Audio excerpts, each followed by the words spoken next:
샬롬 샬롬 샬롬 샬롬.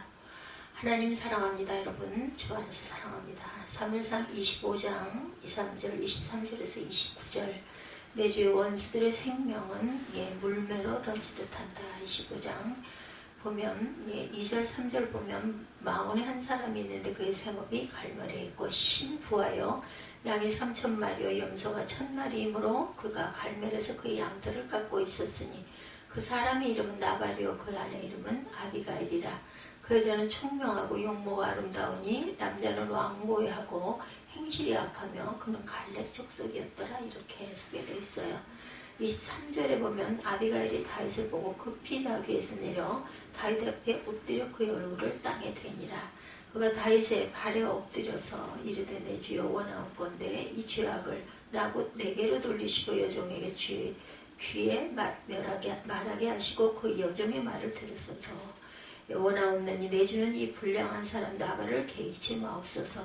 그의 이름이 그에게 적당하니 그의 이름이 나발이라. 그런 미련한 자아니다. 여종은 내 주께서 보내신 소년들을 보지 못하였나이다.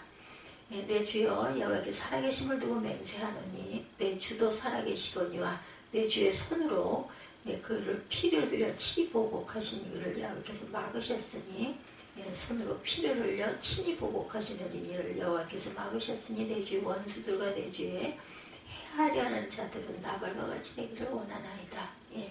사무엘 하에도 18장 32절에 이 내용이 나옵니다.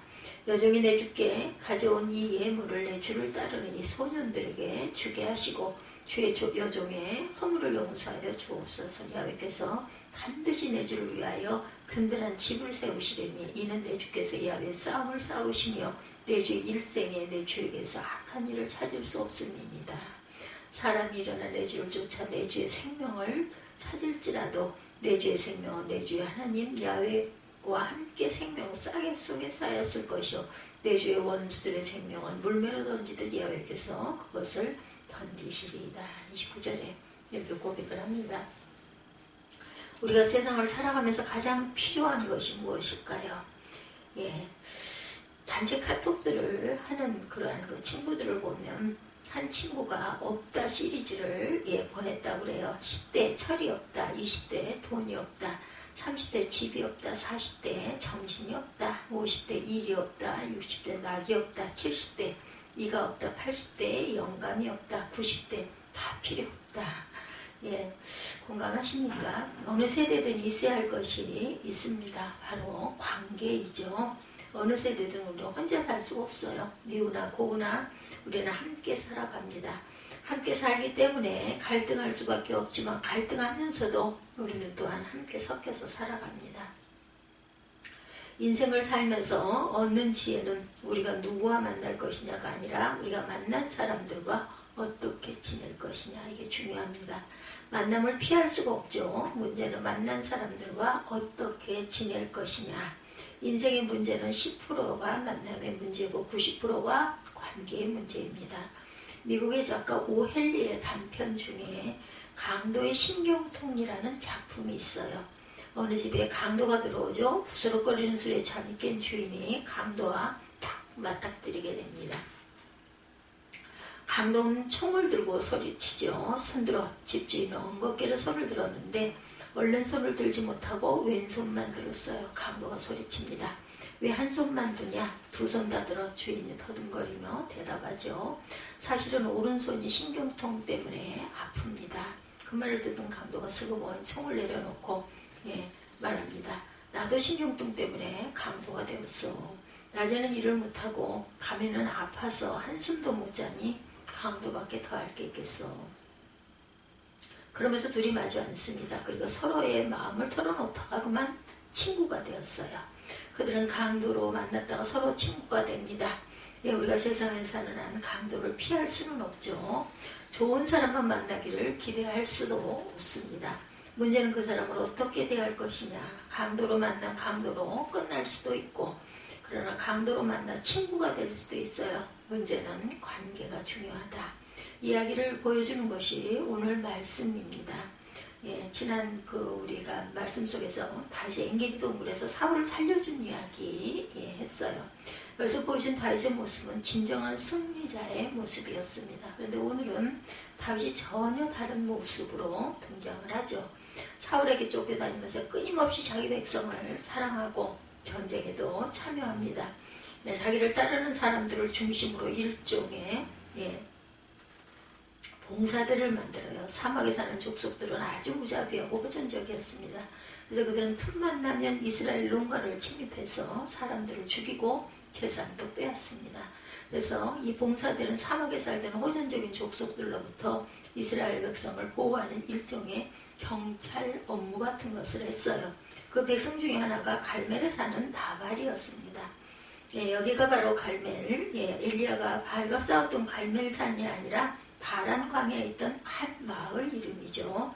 2절 보면 마온에 한 사람이 있는데 그 생업이 갈멜에 있고 심히 부하며 양이 3,000마리 염소가 1,000마리이므로 그가 갈멜에서 그의 양털을 깎고 있었으니 이렇게 설명되어지고 있습니다. 3절에 보면 그 사람 이름은 나발이요 그의 아내 이름은 아비가일이라. 문제는 나발이 부자였다는 건 여기서 부하여라는 말을 히브리어 본래 뜻은 무겁다라는 뜻입니다. 이건 돈이 많아 쌓아놓았다라는 뜻이죠. 나발은 이렇게 돈이 많았어요. 양과 염소도 많죠. 3,000마리의 양과 1,000마리의 염소를 소유하고 있습니다. 그 많은 소유와 부를 다른 사람에게 빼앗기지 않도록 다윗이 지켜주었다라는 것이죠. 그래서 어느 날 양털 깎는 날이 되었어요. 양털 깎는 날은 우리들이 말하자면 가을에 추수하는 곡식 타작하는 것과 같습니다. 많은 음식을 만들어서 잔치를 하고 이웃을 초청해서 함께 먹는 날. 그래서 다윗은 자기를 따르는 많은 사람들을 위해 사람을 보내죠. 그리고 도움을 요청합니다. 그동안 우리가 당신들을 도왔으니 이제 우리에게 은혜를 베풀어서 먹을 것을 좀 달라. 그런데 이게 웬일입니까? 그 말을 듣는 나발이 노발 대발 소리칩니다. 10절 11절이죠. 다윗은 누구며 이새의 아들은 누구냐. 요즘에 각기 주인에게서 억지로 떠나는 종이 많도다. 내가 어찌 내 떡과 물과 내 양털 깎은 자를 위하여 잡은 고기를 가져다가 어디서 왔는지도 알지 못하는 자에게 주겠느냐. 이렇게 문전박대를 합니다. 그렇게 은혜를 입었는데도 은혜를 원수로 갚는 사람을 여러분들 보셨습니까? 여러분 어떻게 하셨어요? 다윗은 분노하죠. 이로 인해 다윗은 분노가 치밀어요. 도저히 참을 수가 없습니다. 그래서 나발을 죽이기로 마음을 먹고 부하들을 소집하죠. 13절입니다. 다윗이 자기 사람들에게 이르되 너희는 각기 칼을 차라. 하니 각기 칼을 차매 다윗도 자기 칼을 차고 400명가량을 데리고 올라갔다. 이렇게 증거합니다. 평정심을 잃은 다윗은 마치 도에게 그 밀고로 사울의 노베제사장 수백 명을 몰살시켰듯이 나발의 집을 쑥대밭으로 만들려고 말을 타고 출발을 합니다. 여러분들 다윗의 마음 이해하십니까? 저 이해합니다. 다윗이었다면 내가 만약에 그렇다면 아마 더 했을 수도 있을 것이다. 그 사울을 죽일 기회가 그렇게 있는데도 참고 끝까지 그죠? 죽지 않았던 다윗도 이렇게 분노를 하죠. 그동안 다윗이 보여준 아름다운 모습 때문에 우리는 다윗의 이 모습이 어쩐지 낯섭니다. 그리고 당황이 됩니다. 다윗이 누구예요? 사울이 그렇게 오랫동안 괴롭혀도 한 번도 대적하지 않던 사람. 대적하지 않은 것은 물론 죽일 수 있는 기회가 있었음에도 불구하고 하나님은 기름 부은 자를 해칠 수 없다면서 옷자루만 살짝 뺀 다윗입니다. 하나님의 기름 부은 자를 해칠 수 없다. 그나마 그것 때문에 마음이 아파 애통한 사람이죠. 그런 다윗이 나발에 대해서는 참지 못하고 죽이려고 일을 갑니다. 어떻게 우리가 이것을 해석해야 할 것인가.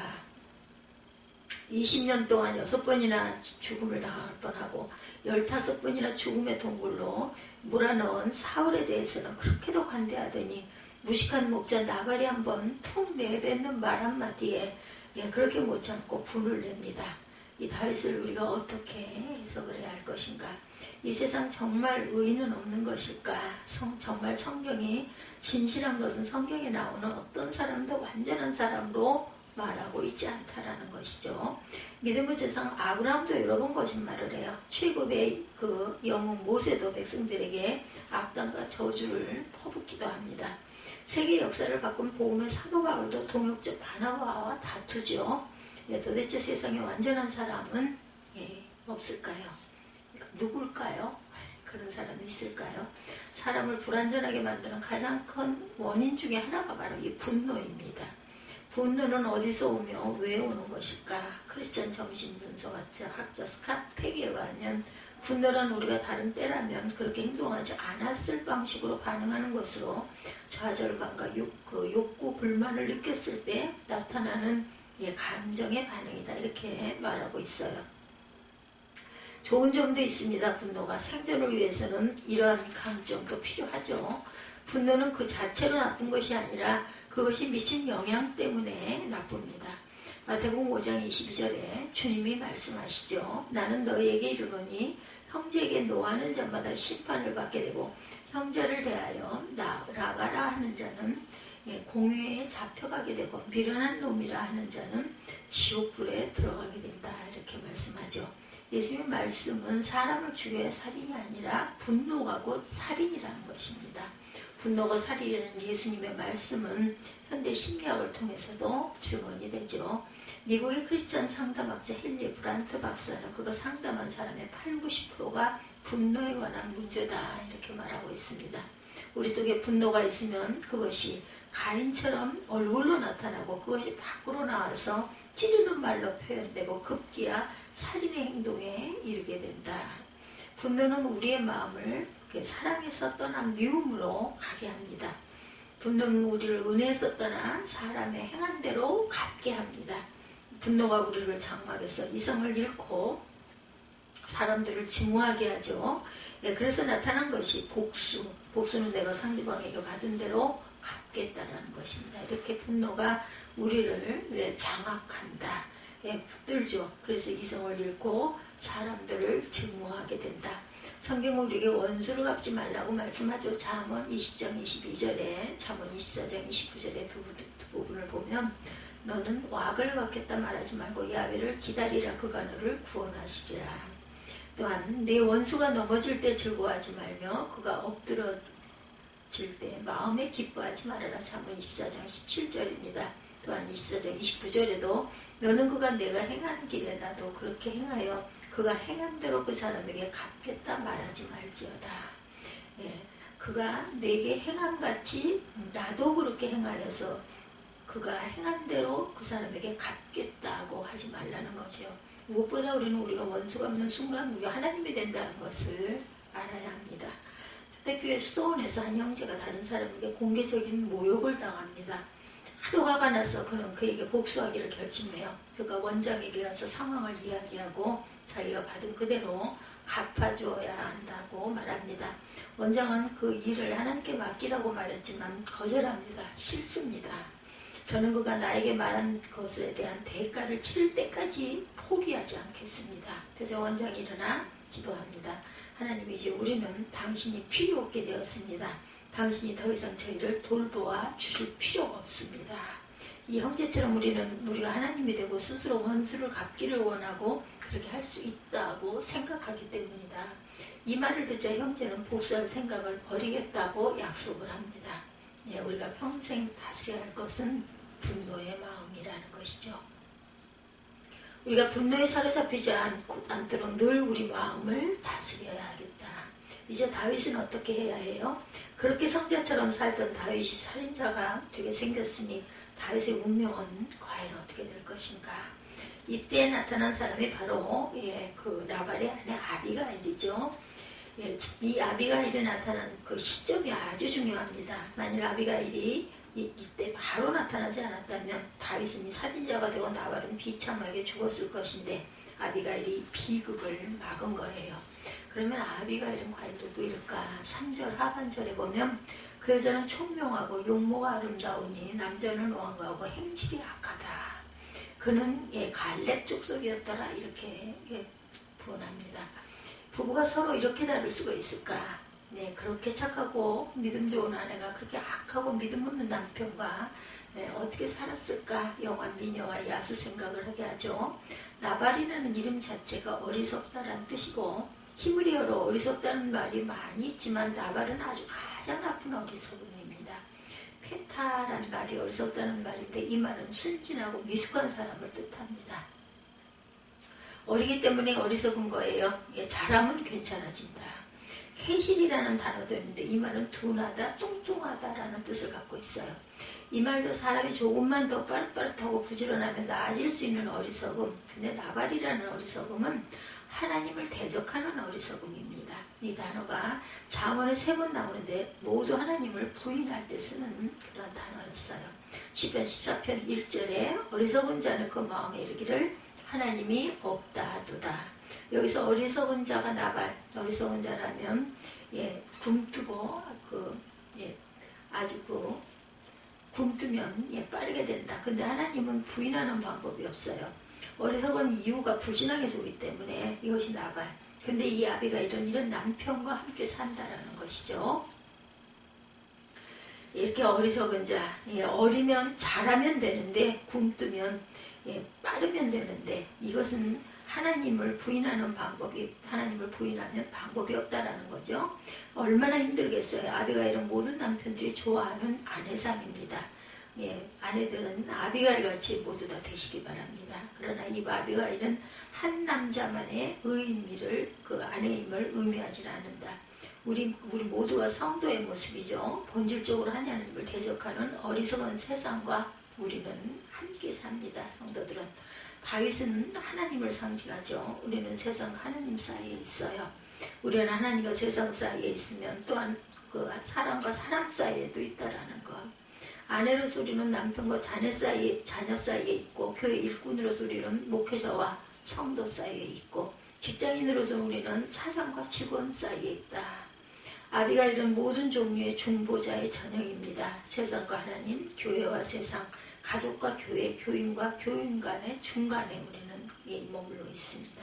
그래서 우리는 아비가일을 통해 우리가 사는 세상에서 어떻게 화해자로 사는지 배워야 합니다. 어떻게 우리가 사는 세상인 사람 속에서 세상을 화평을 만들며 분노하는 세상에서 신앙으로 화해자로 살 수 있을까? 내 잘못이다. 첫째, 23, 4절이죠. 아비가일이 다윗을 보고 급히 나귀에서 다윗에게 엎드려 그의 얼굴을 땅에 대니라. 그가 다윗의 발에 엎드려 이르되 내 주여 원하와 내 죄악을 내게로 돌리시고 여종에게 주의 귀에 말하시게 하시고 이 여종의 말을 들으소서. 제가 드리는 말씀을 좀 들어주십시오. 이런 뜻이죠.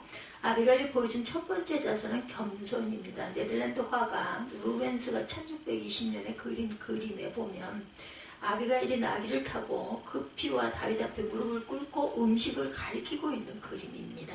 그가 가리키는 방향을 보면 하인들이 많은 빵을 들고 있고 그는 진지한 자세로 무릎을 꿇고 다윗에게 애원하고 있어요. 아비가일은 이렇게 다윗 앞에 무릎을 꿇을 뿐 아니라 자신을 6번이나 다윗에게 당신의 여종이라고 말하고 다윗을 무려 25번이나 내주다 이렇게 고백합니다. 22절부터 44절 불과 21절에 25번 내주라고 불렀다면 매 절마다 한 번 이상을 주라고 불렀다는 것이죠. 21절에서 25, 25번, 23절에서 44절이죠. 그래서 불과 21절에서는 25번이나 내주라고 불렀어요. 그럼 매 절마다 한 번 이상을 주라고 불렀다는 것. 그리고 또한 그가 이렇게 말한 이유가 또 중요한데 사무엘상 25장 24절에 보면 내 주여 원하고 내 죄악을 곧 내게로 돌리시고 자기 남편 나발의 모든 죄는 곧 자기 죄라는 것이죠. 아비가일은 실상 아무 죄가 없어요. 죄가 있다면 어리석은 남편을 둔 죄밖에 없습니다. 그런데 아비가일은 자기 남편이 위기에 처자 남편의 모든 실수를 떠안습니다. 내 주여 내 남편의 죄는 다 내 죄입니다. 내 남편의 실수는 내 실수입니다. 내가 잘못했습니다. 나를 용서해 주옵소서. 28절이죠. 주의 여종의 허물을 용서하여 주옵소서. 도대체 아비가일이 잘못한 것이 무엇일까? 아무 잘못이 없습니다. 그는 아무 잘못이 없지만 끝까지 자기 남편의 실수를 되짚면서 말합니다. 주의 여종의 허물을 용서하여 주옵소서. 우리가 잘못하는 것이 이것이죠. 내 잘못입니다. 내 실수입니다. 우리가 어떤 비리를 저질렀거나 잘못을 했다가 드러나면 나는 모른다. 나는 위에서 시키는 대로 했다. 되게 이렇게들 얘기하죠. 유감스럽습니다. 내가 잘못했습니다 하면 될 것을 돌려서 나는 유감스럽다. 아비가일은 나중에 다윗의 아내가 되었지만 다윗의 아내가 되기 위해서 남편을 버리지는 않았어요. 남편에 대한 아내의 도리를 끝까지 지킵니다. 다윗의 마음에 들려고 남편을 비난하지도 않아요. 남편의 잘못을 자기 잘못으로 고백합니다. 사람은 사랑하는 사람을 위해서 손해보고 상처받기로 결심하는 거죠. C.S. 루이스가 4가지 사랑에 대해서 말합니다. 사랑하면 상처받는다. 상처받지 않으려거든 관계를 끊으면 된다. 자신의 이기심에 상자 안에 숨어 있으면 아무도 상처받을 일이 없다. 그러나 동시에 아무도 사랑할 수 없어요. 이기심의 상자 안에 들어가 있으면. 그렇죠. 상자에 숨어 있으면 아무도 상처를 받지 않지만 사랑할 사람도 없다. 지금 아비가일은 남편 때문에 스스로 상처받고 있어요. 사랑 때문입니다. 이것이 화해로 가는 길이다. 여러분 누군가를 위해 스스로 상처받으신 적이 있으십니까? 부모는 자식을 위해 상처를 받습니다. 상처인지도 모르고 상처를 받기도 합니다. 사랑하는 사람을 위해 자기도 모르게 내 잘못입니다. 내 책임입니다. 이렇게 말하죠. 이것이 평화로 가는 길이라는 것이죠. 또한 우리가 은혜를 기억해야 되죠. 아비가일이 남편을 화해시키기 위해 2번째 한 것은 다윗으로 하여금 하나님의 은혜를 기억하게 한 것이죠. 29절에 사람이 일어나 내 주를 쫓아 내 주의 생명을 찾을지라도 내 주의 생명은 내 주의 하나님 야훼와 함께 생명 쌍해 속에 쌓였을 것이요 내 주의 원수들의 생명은 물매로 던지듯 야훼에서 그것을 던지시리이다. 물매라는 단어가 나오죠. 물매를 통해서 아비가일이 다윗에게 하고자 한 말 무엇이었을까요?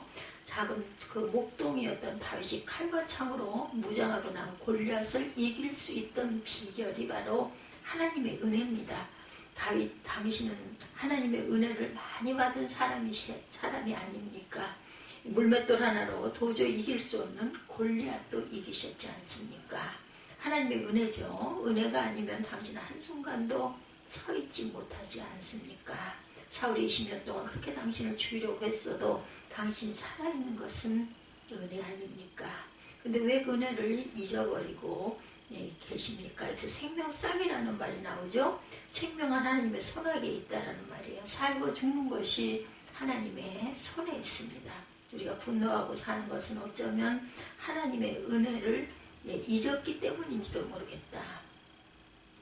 하나님이 지금까지 살려주신 은혜, 죽음의 위기에서 건져주신 은혜가 과연 몇 번입니까? 독일의 신학자 몰트만이 말합니다. 불의를 정의롭게 만들 수 있는 것은 오직 은혜뿐이다.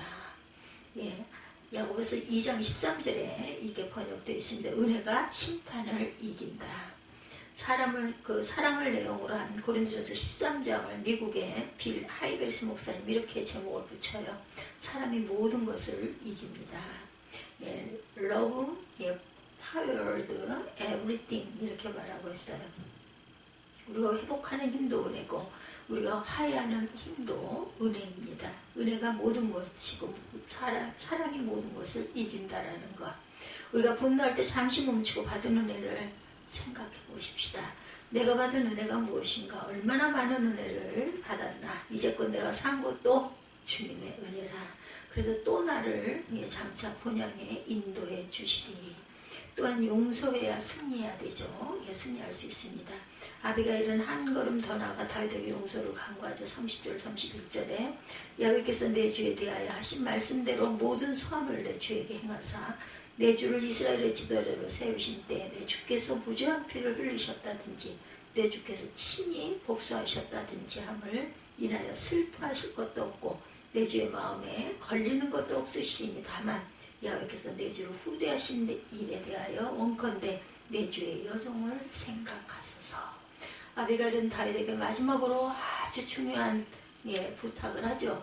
앞으로 다시 왕이 될 수 있지만 왕이 된다고 해서 다른 사람을 향해 복수하거나 무죄한 피를 흘린다면 왕이 된다는 것이 무슨 의미가 있겠습니까? 30절 31절을 유진 피터슨 메시지 성경이 이렇게 번역합니다. 다윗의 원수를 갚는 일은 당신이 할 일이 아닙니다. 원수 갚는 일은 하나님이 하실 일이고 당신 하나님이 아닙니다.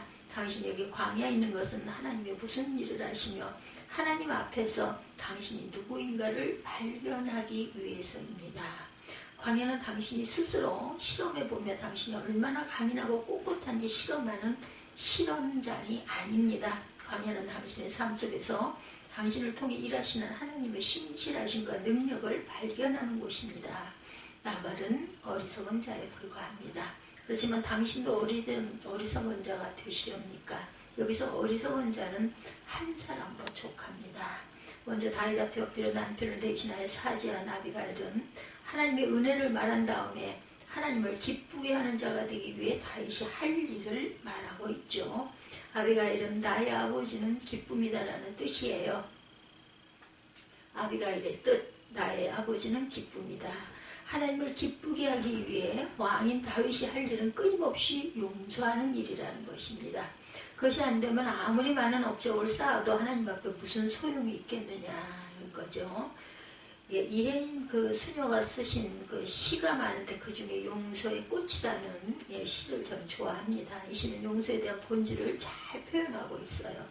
당신을 용서한다고 말하면서 사실은 용서하지 않은 나 자신을 용서하기 힘든 날이 있습니다. 뭐라고 변명조차 할 수 없는 나의 부끄러움을 대신해서 오늘은 당신께 고운 꽃을 보내고 싶습니다. 그토록 모진 말로 나를 아프게 한 당신을 미워하는 동안 내 마음의 잿빛 하늘엔 평화의 구름 한 점 뜨지 않아 몹시 괴로웠습니다. 이젠 당신보다 나 자신을 위해서라도 당신을 용서하지 않을 수 없는 나를 용서하십시오. 나를 바로 보게 도와준 당신에게 고맙다는 말을 아직은 용기가 없어 이렇게 꽃다발로 대신하는 내 마음을 받아주십시오. 우리가 누구를 용서하지 않으면 용서하지 않아서 당하는 1차 피해자는 자기 자신이라는 것. 당신은 미워하는 동안 내 마음의 잿빛 하늘엔 평화의 구름 한 점 뜨지 않았습니다. 예, 이것은 사실이죠. 누구를 미워하면 우선 내가 힘이 들죠. 네, 그래서 용서할 수밖에 없는데 용서의 1차 수혜자도 자신이라는 거죠. 이젠 당신보다 나 자신을 위해서라도 당신을 용서하지 않을 수 없는 나를 용서하십시오. 용서에서 용서받는 것 첫 번째 당사자가 자기 자신이라는 것이죠. 그리고 용서는 자기 자신을 되돌아보는 계기가 된다라는 것. 나를 바로 보게 도와준 당신에게 꽃다발 대신 마음을 드립니다. 지금 다윗은 선지자 나단에게 이 교훈의 말씀을 듣는 것이 아니라 자기가 죽이려고 했던 남자의 아내에게 이 말을 듣습니다. 왕이시여 복수는 쉽습니다. 그러나 용서는 위대합니다. 지금 쉬운 길을 택하면 나중에 후회하십니다. 지금 용서하면 나중에 승리합니다. 왕은 어떤 길을 택하시겠습니까? 이렇게 이빠른 말을 한 것이 아니라 사람을 살려주는 말로 하는 지혜를 가졌던 아비가일. 이게 지혜로운 여자가 다윗의 아내가 된 것은 다윗의 일생의 큰 축복이죠. 사울이 정략적으로 맺어준 미구알과 사랑도 없이 살다가 이런 지혜로운 여인을 만났으니 다윗은 인생 최고의 행복을 만난 거죠. 그리고 그 후에 다윗은 한 번도 용서의 문제로 인생을 허비한 적이 없었어요. 자기를 백주 대낮에 자기를 공개적으로 욕하고 다니는 시므이를 용서합니다. 원수 사울의 손자 무비보셋을 용서할 뿐 아니라 평생 그와 함께 한 상에서 밥을 먹습니다. 그는 자기를 백주 대낮에 공개적으로 모욕하고 다니는 시므이를 이렇게 용서하죠. 그 뒤에도 여러 번 다윗이 실수했지만 분노와 용서의 문제로 실수한 적은 없었던 것. 원수 사울의 손자 무비보셋을 용서하죠. 평생 그와 함께 한 상에서 밥을 먹습니다. 그 뒤에서 여러 번 실수했지만 분노와 용서의 문제로 실수한 적은 없다는 것을 잊지 않는 저와 여러분들 되시기 바랍니다. 지혜로운 아내 아비가일 때문이었다라는 것. 지혜로운 아내 아비가일이 다윗 앞에서 그의 강점을 조절하고 인내하게 하고 용서하게 했기 때문입니다. 이런 아내를 둔 다윗은 얼마나 복된 사람일까요? 우리 모두 그러한 아내들로 그렇게 되었으면 좋겠습니다. 결국 아비가일의 지혜로운 행동으로 다윗은 분노를 그치고 본래의 모습으로 돌아갑니다. 그리고 말하죠. 사무엘상 25장 33절과 35절에 보면 또 내 지혜를 칭찬할지며 또 내게 복이 있을지로다. 오늘 내가 피를 흘릴 것과 친히 복수하는 것을 내가 막았느니라. 다윗의 그 말이죠. 35절에도 다윗이 그가 가져온 것을 그의 손에서 받고 그에게 이르되 내 집으로 평안히 올라가라. 내가 내 말을 듣고 내 청을 허락하노라. 다윗의 분노를 잠재우고 살인을 막은 아비가일. 자기를 던져 어리석은 남편을 감싸고 다윗에게 남편 대신 용서를 구한 아비가일입니다. 그는 훗날 십자가에서 우리 죄를 대신하여 죽고 우리를 하나님과 화목하게 하신 예수님을 닮았죠. 그리고 하나님은 오늘도 그런 아비가일을 찾고 있다라는 것. 누가 내 남편, 내 부모, 내 교회, 내 원수, 내 대적의 죄를 대신하겠느냐. 누가 다른 사람을 정죄하는 그의 손으로 자기 가슴을 치며 내가 잘못했나이다. 내가 죄를 지었나이다. 나 때문입니다. 라고 말하겠는가. 아비가일이 어리석은 남편을 대신하여 왕비가 된 것처럼 예수님이 십자가에서 대신 돌아가셔서 부활의 화복제가 되신 것처럼 누가 이 시대에 아비가일이 되겠습니까? 주여 제가 여기 있나이다. 나를 부르소서. 이러한 승리하는 저와 여러분들 승리자들이 다 되시기를 주님의 이름으로 축복합니다. 이